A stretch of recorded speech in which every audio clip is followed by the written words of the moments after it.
I don't know how God is going to do it. Èmi ò mọ̀ náà tó fẹ́ gbé gbà ọ́. I don't know how he's going to go about it. Nǹkan yẹn. That thing Ó dẹ̀ múnú àwọn èèyàn dùn. gladdens the heart of people in this nation. Ṣùgbọ́n kó tó di pé. But before then, Nǹkan yìí ṣẹlẹ̀. this thing will happen. Mo rí àwọn tó lórúkọ. I saw personality, dignitaries with names. Ẹ gbàdúrà ran president yìí lọ́wọ́. You're going to pray for your president. Ẹ gbàdúrà ran president yìí. You're going to pray for your president. Support him with prayer. Èmi ò lè gbàdúrà fún o. I can't pray for him. He does not deserve my prayer. Káwọn tó ń jẹ tó ń jọ ń jẹ kánjọ máa gbàdúrà. Those that are hidden with him, you should pray for him. Àwọn tó ń jọ ń lù tó ń jọ ń niwá tó ń jọ ń nira wọn lára kánjọ máa gbàdúrà. Those that are making life difficult for the masses should pray for him. Ẹ gbàdúrà ràn lọ́wọ́. Pray for him. Ṣẹ́rí, Ọlọ́run wà lórílẹ̀‐èdè yìí. There is God in this nation.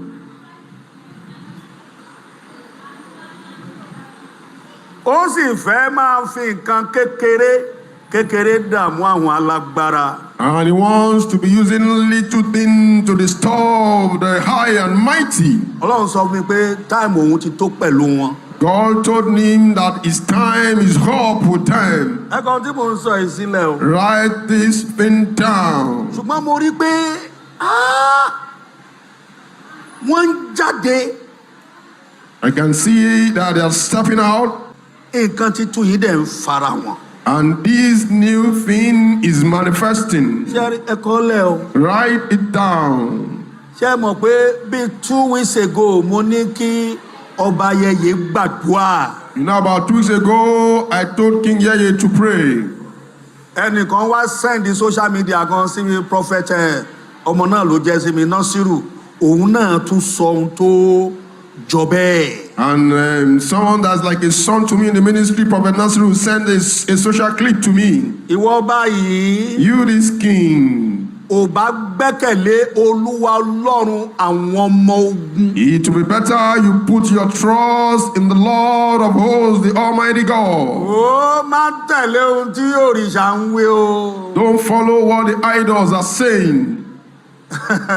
Má tẹ̀lé ohun tí òrìṣà ń wí o. Don't follow what the idols are saying. Ìwọ báyìí. You, this king. Jókòó sí inú ààfin ẹ gan. Sit on your throne in your palace. Ìwọ báyìí. You, this king. Ohùn Olúwa máa ń jáde sí ọ. The voice of God has come out to you. Lóòótọ́ ọmọ ọba lèmi náà nífẹ̀ẹ́. Though I'm a prince also in Ife.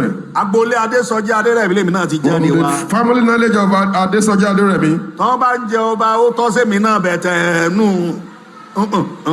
I don't want to be king. I'm okay with what I am. Ó ju ọba lọ. He's more than being enthroned as king. Ìwọ báyìí. You, this king. Jókòó. Sit Sí ààfin rẹ̀. in your power, on your throne. Wọ́n máa wá ṣe nǹkan kan lẹ́jọ́ mẹ́ta yìí. They will do something very soon. Tó o bá wà ní tábìlì ògo rẹ. If you are on your table of glory, Oúnjẹ gbogbo tó jẹ dáadáa. all the food that you eat very well. Ọba Yeye. King Yeye, Ohùn Olúwa má kọ̀yìn sí, má dití sí. don't hearken your heart to the voice of the Lord. Gbogbo ènìyàn tó bá fẹ́ rí ẹ jẹ́ kó máa wá rí ẹ láàfin ẹ má lọ bí Let kankan mọ́. everyone that want to see you come and meet you in your palace. Stop going about.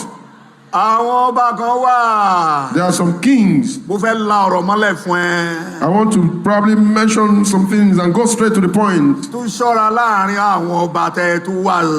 Be careful among your fellow kings.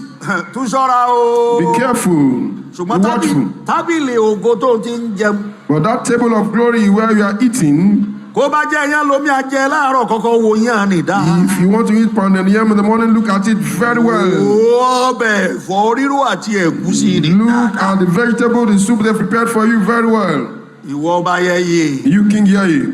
Báwo tí Olúwa Ọlọ́run àwọn ọmọ ogun wí o. Hear the voice of God Almighty. Mi ò ní láti wá sí pálásì ẹ. I don't need to come to your palace.